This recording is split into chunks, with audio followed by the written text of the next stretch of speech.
I feel I'm in The Price is Right. The vibration is right. I'm extremely pleased to be here. I've been thinking about saying that for a long time. I have a question about awakening. It's not a topic, there's a lot of information out there.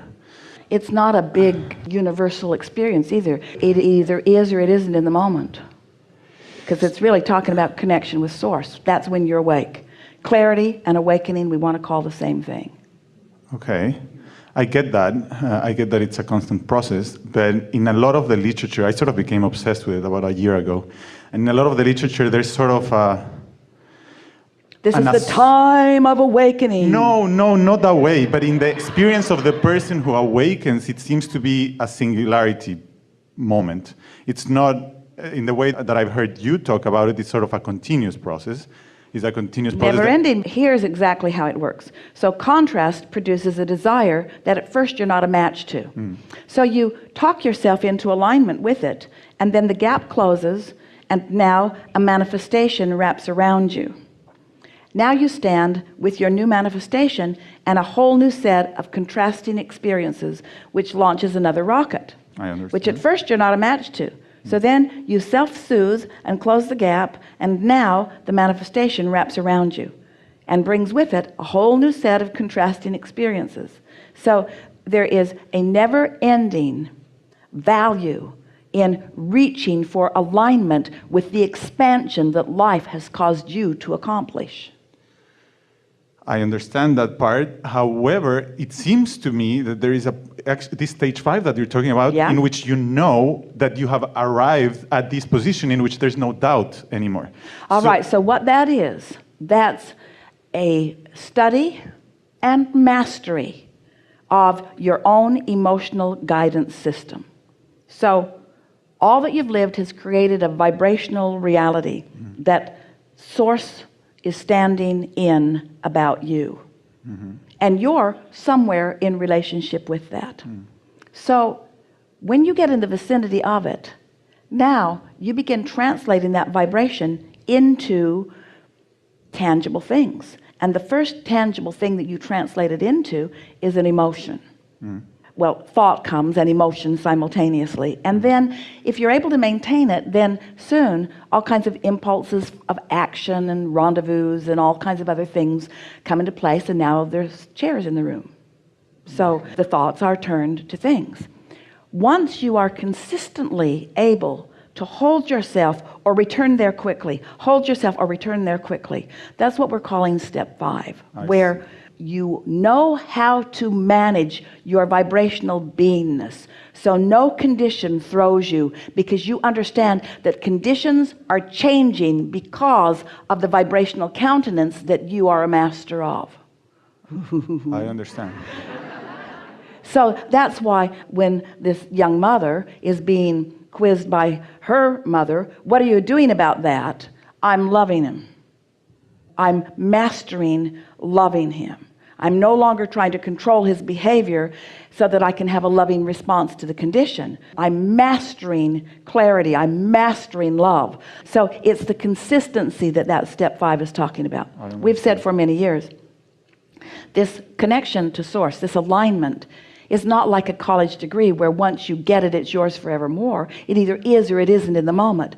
But your propensity to stay there, that's what Esther is beginning to enjoy. Oh, sure, she's living a big life and big things are happening around her. And so the conditions are happening. And so she'll take the hit from a condition that she doesn't like, but she doesn't stay there more than a few minutes. In other words, that's mastery, that's understanding. I get to feel the way I want to feel regardless of the condition that seems to be presenting itself to me.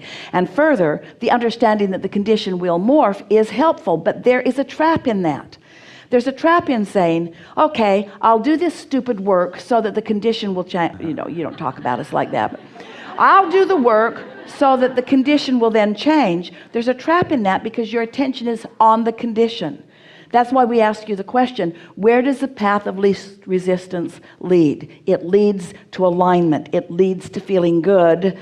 And you want to say, but then will it lead to the other things that I want? And we say, yes, but don't need it to do that. Because if you need it to lead to that, you'll be tempted to look at that which right now is still absent because it hasn't manifested, and then you mess up your momentum. You follow that?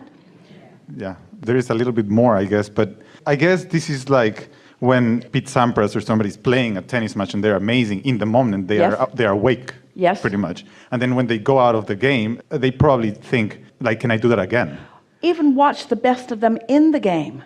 They're not in that state all through the game. No. Do you ever see them mad at themselves? Do you ever see them throw the racket down? They're showing their discomfort with the manifestation, but they are predominantly in mastery of their own emotions. But can you get to the point that you know how to manifest so well that you don't doubt that you won't be able to do it? You can, but that's like saying, can I stand so still that I never lose my balance? And we say, yes, but how much fun would that be? All right, I'm happy enough with that. So let's just talk about this for just a little bit.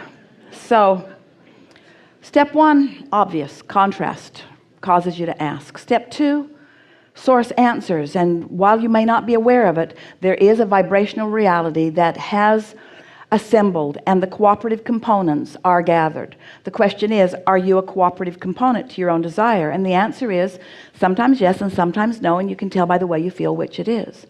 Step 3 is a sort of consistent awareness of what your real work is. You've got to find a way of becoming a vibrational match to your desire even before the desire has manifested.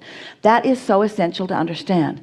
Step 4 is being there consistently. That's what our friend was really asking about. The answer to what you were asking is more of a step 4 answer, that awakening that you are consistently accomplishing. In other words, you're just really good. You want to feel good, you know how to feel good, you know what thoughts don't feel good, you sort of shy away from those, you know what people don't feel good, you don't spend much time with those, you know what movies make you feel bad, you don't watch many of those. In other words, you care about how you feel. That's what step 4 is. You have come to the place where you finally acknowledge that the way you feel, that your emotional guidance system is your indication of what you're doing in the blending of your desires and your beliefs.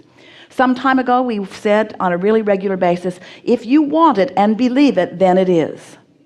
That's what expectation is. I want it and I believe it, and therefore there's no variance in the thought that I'm offering on a regular basis and what I desire.